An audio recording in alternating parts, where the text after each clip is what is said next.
നമസ്കാരം. യുദ്ധം അവസാനിപ്പിക്കാൻ മധ്യസ്ഥത വഹിക്കുന്ന പാകിസ്ഥാന്റെ സംയുക്ത സൈനിക മേധാവി അസീം മുനീർ അഭ്യർത്ഥിച്ചിട്ടും വാശി കൈവിടാതെ US പ്രസിഡന്റ് ഡൊണാൾഡ് ട്രംപ്.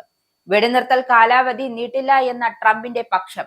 ഹോർമൂസിൽ ഇറാനിലേക്കും തിരിച്ചുമുള്ള കപ്പലുകളെ തടയുന്ന യുഎസിന്റെ നിലപാടാണ് ഇറാനുമായുള്ള ചർച്ചകൾക്ക് തടസ്സമെന്നും അസീം മുനീർ ട്രംപിനോട് പറഞ്ഞു എന്നാണ് റിപ്പോർട്ടുകൾ. ഇതിനോട് ശരിയെന്നും ഈ ഉപദേശം പരിഗണിക്കാം എന്നുമായിരുന്നു ട്രംപിന്റെ പ്രതികരണം. എന്നാൽ ഉപരോധം തുടരുമെന്നാണ് തൊട്ട് പിന്നാലെ ട്രംപ് പ്രഖ്യാപിച്ചത്. അതേസമയം ഹോർമൂസ് വീണ്ടും പോർക്കളമായതോടെ ആഗോള സമ്പദ് മേഖലയിൽ ആശങ്കയുടെ പിടിയിലായിരിക്കുകയാണ്. അതായത് ഓഹരി വിപണികൾ ഉലഞ്ഞു എങ്കിലും സമാധാന ചർച്ച നടക്കുമെന്ന പ്രതീക്ഷയിൽ നേട്ടത്തിന്റെ ട്രാക്ക് പിടിക്കാനുള്ള വെമ്പലിലാണ്. US-ൽ S&P 500 സൂചിക 0.24%, നാസ്ഡാക്ക് 0.26%, ഡൗൺ ജോൺസ് 0.01% എന്നിങ്ങനെ താഴ്ന്നു. തുടർച്ചയായ 13 ദിവസം നേട്ടമുണ്ടാക്കിയ ശേഷമാണ് നാസ്ഡാക്കിന്റെ വീഴ്ച. 1992 ശേഷമുള്ള ഏറ്റവും ദൈർഘ്യമേറിയ നേട്ടക്കുതിപ്പിനാണ് തിരശ്ശീല ഇതോടെ വീണത്. എന്നാൽ ഫ്യൂച്ചേഴ്സ് വിപണി നേട്ടത്തിലേറുകയും ചെയ്തു. എണ്ണവില വീണ്ടും കുതിപ്പാരംഭിച്ചു എങ്കിലും ചർച്ച നടക്കുമെന്ന വിലയിരുത്തലുകളെ തുടർന്ന് അല്പം താഴ്ന്നു. US ക്രൂഡ് വില ബാരലിന് 1.12% താഴ്ന്ന് $86.44 ബ്രന്റ് വില 0.64% താഴ്ന്ന് $94.87 എത്തി. എന്നാൽ സ്വർണ്ണവില കരകയറ്റത്തിന്റെ സൂചനയാണ് നൽകുന്നത്. ഔൺസിന് $37.59 ഉയർന്ന് $4,808 ഇപ്പോൾ രാജ്യാന്തര വില.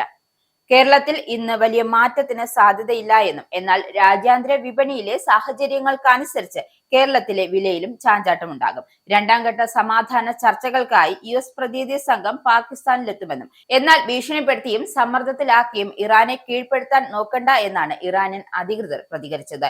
ചർച്ചയ്ക്കായി പാകിസ്ഥാനിലേക്ക് പോകാൻ തൽക്കാലം പ്ലാനില്ല എന്ന് ഇറാന്റെ പാർലമെന്റ് സ്പീക്കർ വ്യക്തമാക്കിയിട്ടുണ്ട്. ഭീഷണിപ്പെടുത്തി ഇറാനെ ചർച്ചയ്ക്ക് ഇരുത്താനാണ് അമേരിക്കയുടെ ശ്രമമെന്നും അത് നടക്കില്ല. ഹോർമൂസ് ബ്ലോക്ക് ചെയ്ത US നടപടി കടൽ കൊള്ളയാണ്. സമാധാന ചർച്ച എന്ന പേരിൽ ഇറാനെ കീഴടങ്ങൽ ചർച്ചയാണ് US വിളിക്കുന്നത്. ഭീഷണിയുടെ നിഴലിൽ ഇത്തരം ചർച്ചയ്ക്ക് ഇറാനില്ല എന്നും അദ്ദേഹം കൂട്ടിച്ചേർത്തു. യുദ്ധക്കളത്തിൽ ഇറാൻ പുതിയ തന്ത്രങ്ങൾ പയറ്റുമെന്ന മുന്നറിയിപ്പും അദ്ദേഹം നൽകുന്നുണ്ട്. ആണവ ഡീൽ ഒപ്പുവെക്കുന്നതുവരെയും ഹോർമൂസിൽ ഉപരോധം തുടരുമെന്നും വെടിനിർത്തൽ നീട്ടാൻ ഉദ്ദേശിക്കുന്നില്ല എന്ന് ട്രംപ് വ്യക്തമാക്കിയോടെ സംഘർഷം കലുഷിതമായേക്കുമെന്ന ആശങ്ക ശക്തമായിരിക്കുകയാണ്. അമേരിക്കൻ സമയം ബുധനാഴ്ചയാണ് വെടിനിർത്തൽ കാലാവധി അവസാനിക്കുന്നത്.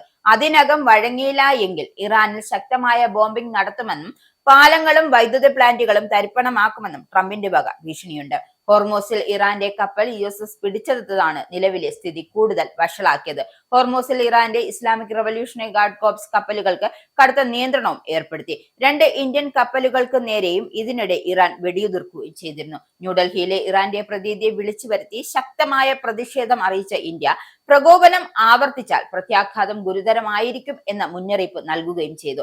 ഇറാന്റെ കപ്പലുകൾക്ക് ഹോർമൂസ് കടക്കാനായില്ലെങ്കിൽ ഒരു രാജ്യത്തിന്റെയും കപ്പലുകൾ പോകണ്ട എന്ന നിലപാടിലാണ് ഇറാൻ. അതേസമയം ട്രംപ് പ്രതികരിച്ചത് ഇങ്ങനെയാണ്: ഞങ്ങൾ അവരുടെ കപ്പൽ പിടിച്ചെടുത്തു, വേറെ 5 കപ്പലുകളും പിടിച്ചെടുത്തു, വേണ്ടി വന്നാൽ ഇനിയും പിടിച്ചെടുക്കും. അതേസമയം ഇറാൻ ഉൾപ്പെടെയുള്ള രാജ്യങ്ങളുമായി ഇന്ത്യയുടെ ചർച്ച തുടരുകയാണ്.